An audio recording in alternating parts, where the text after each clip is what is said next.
फिल्में सिर्फ मनोरंजन नहीं बल्कि समाज का आईना है। एक खबर को पढ़कर शायद आप भूल जाएं, लेकिन जब वही कहानी पर्दे पर जिंदगी बनकर आपके सामने आती है तो न सिर्फ कहानी बल्कि डायलॉग तक दिलो दिमाग में उतर जाते हैं। फिल्में वो जादुई दर्पण है जो उन मुद्दों को उजागर करती है जिन पर लोग खुलकर बात करने से कतराते हैं। और जब बात दलित मूल के फिल्म निर्माताओं की आती है तो ये जादू और भी गहरा हो जाता है।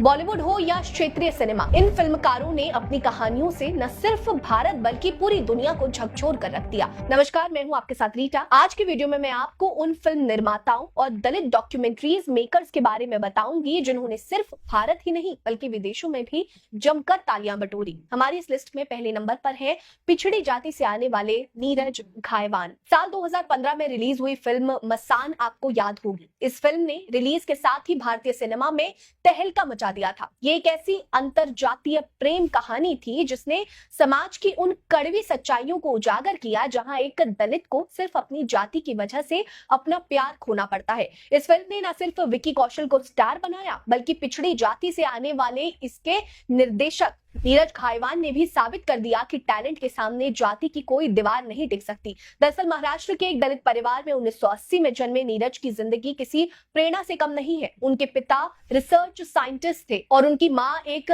गारमेंट स्टोर चलाती थी। आर्थिक रूप से मजबूत होने के कारण नीरज को बेहतरीन शिक्षा मिली। हैदराबाद के केंद्रीय विद्यालय शिवरामपल्ली से स्कूली शिक्षा प्राप्त की। चैतन्य भारतीय प्रौद्योगिकी संस्थान से इलेक्ट्रिकल इंजीनियरिंग और पुणे के सिम्बोसिस इंस्टीट्यूट से मार्केटिंग में एमबीए करने वाले नीरज का सफर पढ़ाई से शुरू हुआ, लेकिन उनका दिल तो सिनेमा में बसता था। अनुराग कश्यप के साथ फिल्म गैंग्स ऑफ वासेपुर में असिस्टेंट डायरेक्टर के तौर पर कदम रखने वाले नीरज ने डायरेक्टर के तौर पर फिल्म मसान से इतिहास रच दिया। इस फिल्म ने उन्हें 61वें फिल्म फेयर अवार्ड में बेस्ट डेब्यू डायरेक्टर और 63वें नेशनल फिल्म अवार्ड्स में बेस्ट डेब्यू फिल्म का खिताब दिलाया। नीरज की कहानी बताती है कि अगर मौका मिले तो दलित मूल का कोई भी शख्स दुनिया को हिला सकता है। पिछड़े समाज से आने वाले दूसरे डायरेक्टर हैं नागराज मंजुले। दरअसल साल 2016 में मराठी सिनेमा में एक ऐसी लहर उठी जिसने न सिर्फ मराठी दर्शकों को बल्कि गैर मराठी दर्शकों को भी झकझोर कर रख दिया। ये फिल्म थी सैराट, एक ऐसी फिल्म जिसने जातिगत भेदभाव और ऑनर किलिंग की कड़वी सच्चाई को पर्दे पर उतारा। इस फिल्म के पीछे नागराज मंजुले थे जिनका महाराष्ट्र के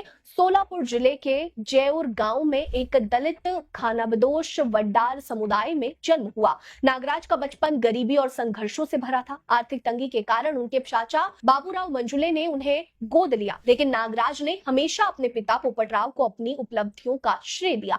बाबा साहेब अंबेडकर से प्रेरित नागराज ने अपनी फिल्मों में ग्रामीण भारत में फैले जातिवाद को मुद्दा बनाया। उनकी पहली शॉर्ट फिल्म पिस्तुलिया एक दलित बच्चे की स्कूल जाने की चाहत और समाज के तिरस्कार को दिखाती है। फिर साल 2014 में उनकी फिल्म फेंड्री रिलीज हुई। ये फिल्म दलितों की दयनीय स्थिति को दर्शाती है। फिल्म फेंड्री के लिए उन्हें इंदिरा गांधी पुरस्कार से सम्मानित किया गया, लेकिन 2016 में रिलीज हुई फिल्म सैराट ने तो सारे रिकॉर्ड तोड़ दिए। इसका प्रीमियर 67वें बर्लिन अंतर्राष्ट्रीय फिल्म समारोह में हुआ और ये आज भी मराठी सिनेमा की सबसे ज्यादा कमाई करने वाली फिल्म है। नागराज मंजुले ने साबित किया कि सिनेमा सिर्फ मनोरंजन नहीं बल्कि क्रांति का हथियार भी है। हमारी इस लिस्ट के तीसरे डायरेक्टर हैं टीजे ज्ञानवेल, जिन्होंने फिल्म जय भीम के जरिए सिस्टम को चुनौती दी। दरअसल 2021 में रिलीज हुई तमिल फिल्म जय भीम ने दुनिया में तहलका मचा दिया। इस फिल्म ने दलितों और पिछड़े वर्गों के साथ होने वाले अत्याचारों को न सिर्फ उजागर किया बल्कि कानून की ताकत से उन्हें एक हक दिलाने का रास्ता भी दिखाया।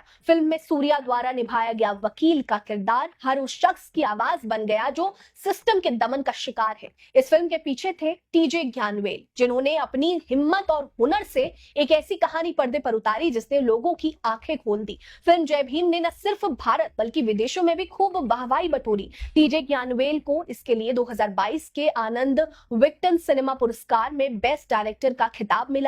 उनकी ये फिल्म न सिर्फ एक कहानी थी बल्कि एक आंदोलन थी जिसने दलितों को उनके हक के लिए लड़ना सिखाया। पिछड़े समाज से आने वाले फिल्म मेकर्स की बात हो और पारंजित की बात न हो, ऐसा हो ही नहीं सकता। तमिल सिनेमा में पारंजित का नाम किसी तूफान से कम नहीं है। वो एक ऐसे फिल्म मेकर है जिन्होंने दलितों और पिछड़े वर्गों के मुद्दे को अपनी फिल्मों का केंद्र बनाया। 2024 में आई उनकी फिल्म थंगलान इसका जीता जागता सबूत है। रंजित का बचपन भी भेदभाव की कड़वी यादों से भरा हुआ है। उनकी मां उन्हें अपनी जाति छिपाने को को कहती थी, लेकिन बड़े होने पर रंजित ने समझा कि सिनेमा में दलितों को अक्सर नकारात्मक रूप में दिखाया जाता है। ऐसे में रंजित ने ठान लिया कि वो ऐसी फिल्में बनाएंगे जो दलितों की सच्चाई और उनके साथ होने वाले भेदभाव को दुनिया के सामने लाएगी। बाबा साहेब अम्बेडकर को वो एक क्रांति मानते हैं जिन्होंने उन्हें सिनेमा के जरिए बदलाव लाने की ताकत दी। उनकी फिल्में जैसे कि मद्रास, कबाली और थंगलान ने न सिर्फ मनोरंजन करती हैं बल्कि समाज को आईना दिखाती हैं। रंजित आज तमिल सिनेमा के एक ऐसी आवाज है जो दलितों के हक के लिए बुलंद है। आपको बता दें कि फिल्मकार सिर्फ कहानियां नहीं बुनते बल्कि समाज की सच्चाई को पर्दे पर उतार कर हमें सोचने पर मजबूर करते हैं।